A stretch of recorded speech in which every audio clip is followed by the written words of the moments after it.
History is written by the victors, but it is questioned by the skeptics. For over 2 decades, a vocal group of theorists has argued that the invasion of Afghanistan wasn't a reaction to a tragedy, but a pre-planned move on a global chessboard. September 11, 2001. The world watched in horror as planes crashed into the Twin Towers in New York City.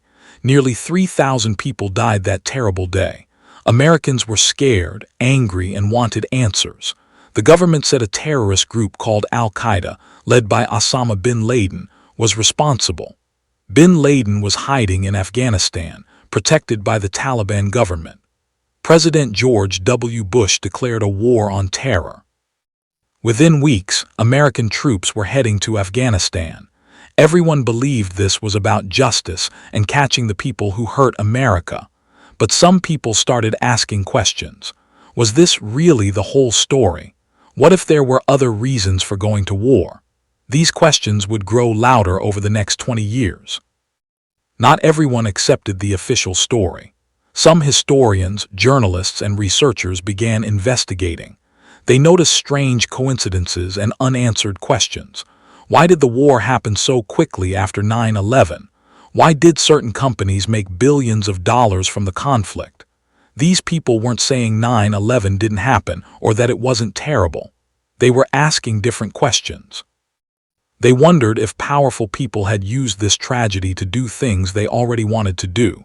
They looked at old documents and business deals. They tracked money and connections. What they found surprised them. There seemed to be plans for Afghanistan that existed long before the towers fell. These researchers called themselves skeptics, and they had a lot of evidence to share. Wars are expensive, but someone always makes money. Researchers started tracking where billions of dollars went during the Afghanistan war. Defense contractors like Lockheed Martin and Raytheon saw their stock prices soar. These companies make weapons, planes, and military equipment. Every bomb dropped meant more money for them. Private security companies also got rich. They were paid to protect diplomats and rebuild infrastructure. Some people noticed that many government officials who supported the war later got jobs at these same companies. The money trail was complicated, but it painted an interesting picture. For every tax dollar spent on the war, someone was getting wealthier. This made skeptics wonder if profit was a bigger motive than people realized.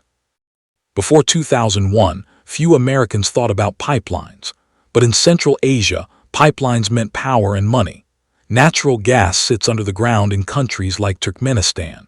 The problem is getting it to buyers in Pakistan and India. The best route goes straight through Afghanistan. An American company called Untold had been trying to build this pipeline since the 1990s. They even met with Taliban leaders to discuss the project. But the Taliban were difficult partners. They made demands that Untold couldn't meet. The pipeline project stalled. Then came 9/11 and the invasion. Suddenly, the Taliban were gone, replaced by a new government. Skeptics noticed something interesting. The new president, Hamid Karzai, had worked as a consultant for Untold. Coincidence? Oil and gas run the modern world. Every car, plane, and factory needs energy. The area around Afghanistan holds massive reserves of both. The Caspian Sea region has oil. Afghanistan sits right in the middle like a bridge connecting producers to buyers. Control that bridge and you control the energy flow. American officials knew this. So did Russia and China. Getting access to this energy wasn't just about money. It was about power on the world stage. Countries that control energy resources can influence other nations. They can decide who gets fuel and who doesn't. Some researchers believed this was the real prize.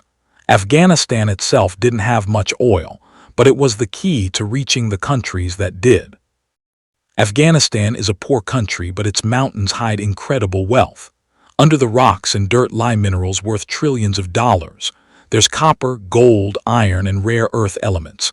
Most importantly, there's lithium. This silvery metal is essential for making batteries. Your phone, laptop, and electric cars all need lithium. Without it, modern technology stops working. In 2010, the Pentagon released a report. They called Afghanistan the Saudi Arabia of lithium. The country had one of the world's largest deposits, but here's what made skeptics suspicious. Geological surveys had been done years earlier. The U.S. government knew about these minerals long before they told the public. Did they know before the invasion? The timing seemed too convenient. Modern wars aren't just fought with guns. They're fought with technology, and technology needs rare materials.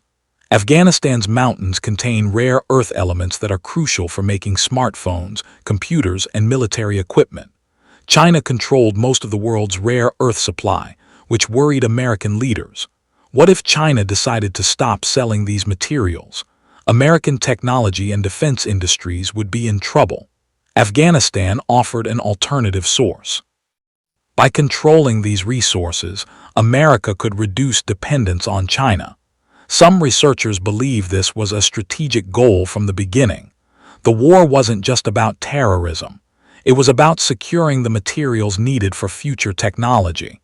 Control the resources, control the future. Most wars end when one side wins, but Afghanistan was different.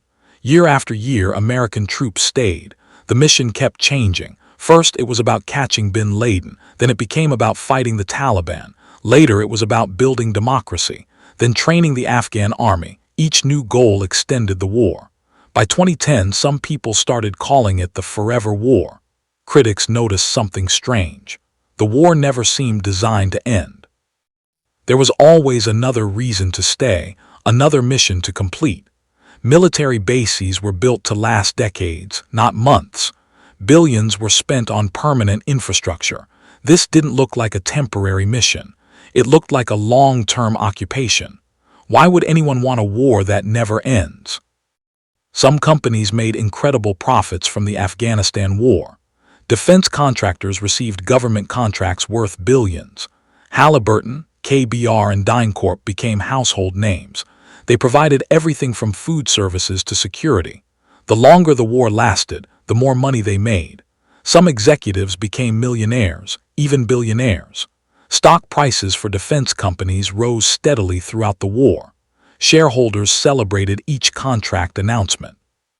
Critics pointed out a troubling pattern. Many government officials who pushed for war later joined these companies as highly paid consultants.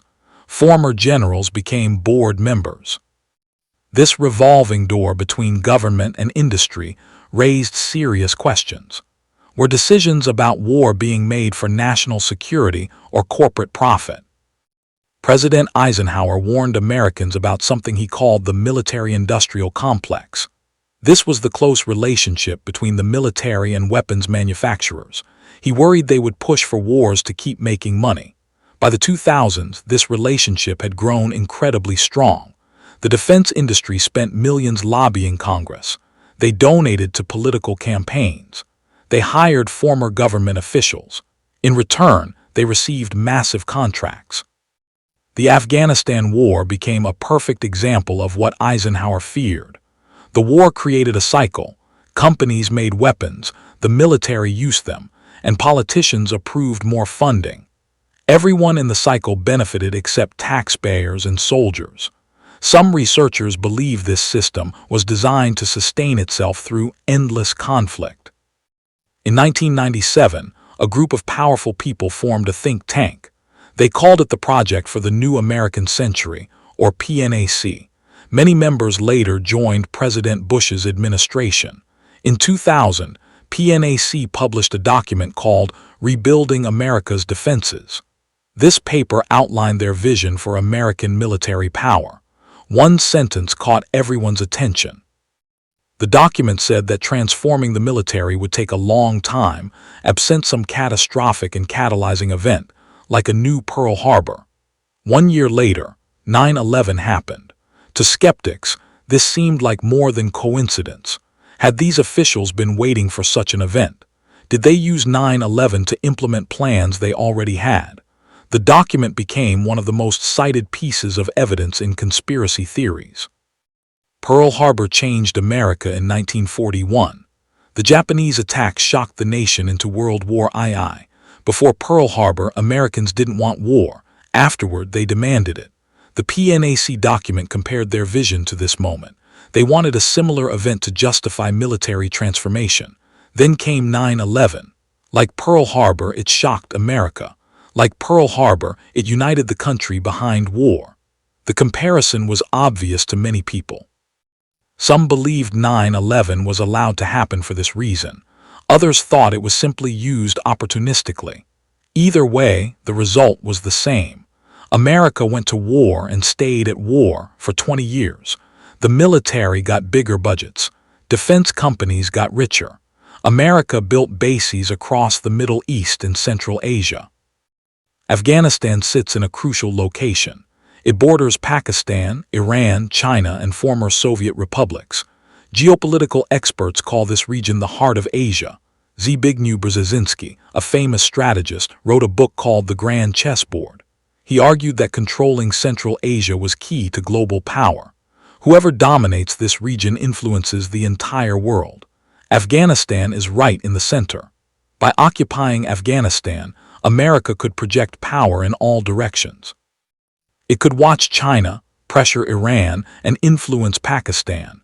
Military bases in Afghanistan put U.S. forces close to multiple rivals. Some analysts believe this was the strategic prize. Afghanistan itself wasn't important. Its location was everything. The war on terror provided cover for a much larger geopolitical game. During the war, America built massive military bases in Afghanistan. These weren't temporary camps. They had runways, hospitals, and permanent buildings. Some bases could house thousands of soldiers. The investment suggested long-term plans. Surrounding countries also hosted American forces. Uzbekistan, Kyrgyzstan, and Pakistan all had U.S. bases or allowed American operations. This created a network of military power across Central Asia. Critics noted that these bases served multiple purposes. Yes, they supported the war in Afghanistan, but they also positioned America near other potential conflicts. China worried about U.S. forces so close to its borders. Russia saw American influence in its former territories. The bases gave America leverage in future disputes, regardless of what happened with the Taliban. Afghanistan produces most of the world's opium. The plant used to make heroin. Under Taliban rule before 2001, opium production had nearly stopped. The Taliban banned poppy cultivation for religious reasons. After the invasion, opium production exploded. By 2017, Afghanistan grew more opium than ever in history. This created a strange situation. U.S. forces were fighting in a country that produced illegal drugs flooding American streets. Some researchers uncovered troubling connections. They found evidence that certain groups profited from the drug trade. Warlords who worked with the U.S. controlled poppy fields. Some officials seemed to ignore the drug trade. A few conspiracy theories went further, suggesting active involvement. Whether true or not, the opium boom during occupation raised serious questions about priorities and oversight. Hamid Karzai became Afghanistan's leader after the Taliban fell. Americans portrayed him as a democratic reformer, but his background interested researchers. Before becoming president, Karzai had worked as a consultant. One of his clients was Untold, the company wanting to build the pipeline. He also had connections to the CIA and Pakistani intelligence. His family had business ties throughout the region. Skeptics saw this as suspicious. Here was a man connected to American oil interests, intelligence agencies, and regional power brokers. Then he became president of the exact country where all these interests converged. Was this coincidence or careful planning? Karzai's government would sign deals favorable to Western companies. The pipeline project was revived under his leadership. The 2010 Pentagon report shocked many people. Afghanistan had nearly $1 trillion in mineral wealth. Copper deposits alone were worth hundreds of billions. There was enough lithium to supply the world for years. Gold, iron, cobalt, and rare earth elements filled the mountains. Geologists had surveyed these resources decades earlier. Soviet scientists had mapped mineral deposits in the 1980s. American agencies accessed these surveys. So why announce it in 2010?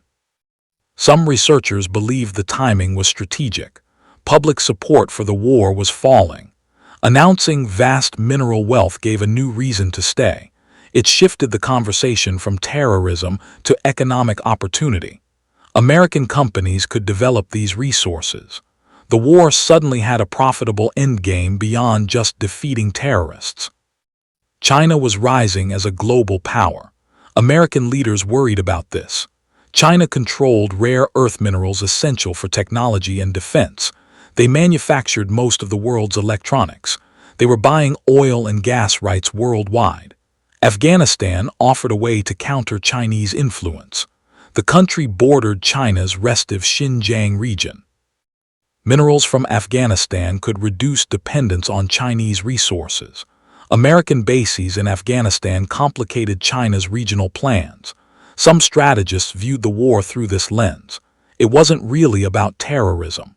It was about containing China's growth. The war on terror provided cover for a larger competition. Every year America stayed in Afghanistan was a year of pressure on China.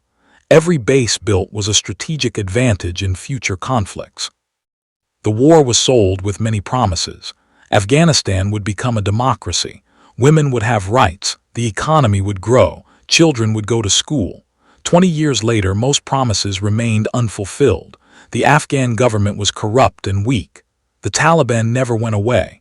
Billions in aid disappeared into overseas bank accounts. Infrastructure projects failed. The Afghan army couldn't fight without American support. This failure pattern made people suspicious. If the goals were really democracy and development, why did they fail so completely? Was failure actually the point? A stable Afghanistan wouldn't need American troops. A working government wouldn't need advisors. Success would mean leaving, but leaving would end the benefits that powerful interests enjoyed. Every president promised to end the war. Obama said he would bring troops home. Trump made the same promise. Biden finally did it in 2021.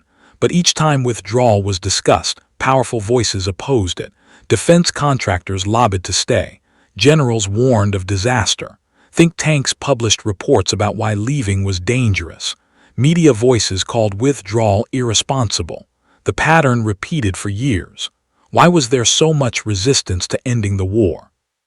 Critics believed these voices didn't care about Afghan people or American soldiers.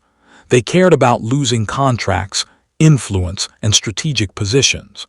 The debate wasn't really about success or failure in Afghanistan. It was about protecting interests that benefited from ongoing conflict. The Afghanistan war cost America over $2 trillion. That's $2 trillion. This money came from taxpayers. It could have built schools, fixed roads, or funded healthcare. Instead, it went to war. Over 2,400 American soldiers died. Thousands more came home injured or traumatized. Afghan civilians suffered even more.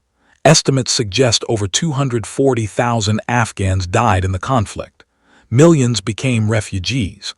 Entire villages were destroyed. Children grew up knowing only war. For what? The Taliban returned to power in 2021. Afghanistan was poorer and more damaged than before. The promises of democracy and development never materialized. Looking at these costs, many people asked hard questions. Who benefited from this war? Was it worth the price? Could the money and lives have been better spent? Intelligence agencies played a crucial role in justifying the war. They provided information about threats and terrorists, but some of their claims were questioned later. Did they exaggerate dangers to support invasion? Were there pressures to find evidence that justified war? Some intelligence officials later expressed regrets. They said they were pushed to support predetermined conclusions. Others stood by their assessments. The debate revealed tensions between intelligence gathering and policy making. When politicians want war, do intelligence agencies find reasons to support it? The Afghanistan case raised these concerns. Some analysts believe intelligence was selectively used to justify decisions already made. Critical voices were ignored. Contrary evidence was dismissed. The result was a war based partly on incomplete or biased information. The media helped sell the war to Americans. In the months after 9/11, few journalists questioned the invasion. Newspapers ran patriotic headlines. Television showed military success stories. Critics of the war were often ignored or dismissed. Entertainment media created shows celebrating American soldiers. Video games let players fight terrorists. The entire culture supported the war narrative, but some journalists later admitted they failed. They didn't ask hard questions when it mattered. They accepted government claims without sufficient verification. They marginalized skeptical voices. This created an environment where alternative theories seemed unpatriotic. Only years later did mainstream media begin questioning the war. By then, trillions had been spent and thousands had died. The media's failure to challenge power had real consequences. All these theories share common themes. They suggest powerful groups used 9/11 for their own purposes, whether for oil, minerals, military contracts, or geopolitical advantage. The invasion served multiple interests beyond catching terrorists. These theories don't necessarily claim 9/11 was planned by the government. Most skeptics believe the attacks happened as reported, but they argue the response was designed to achieve goals that existed before the attacks. The tragedy became an opportunity. Plans already developed were quickly implemented. Public grief and anger were channeled toward objectives that benefited specific groups. Whether you believe these theories or not, they raise important questions about power, profit, and the true costs of war. History is complicated. The truth rarely fits into simple stories. The Afghanistan war probably had multiple causes. Yes, catching bin Laden was a real goal, but so were other objectives that weren't advertised. Oil interests, mineral wealth, strategic positioning, and corporate profits all played roles. These motivations existed alongside genuine security concerns. The official story isn't completely wrong, but it's not complete either. The conspiracy theories aren't completely right, but they identify real patterns worth examining.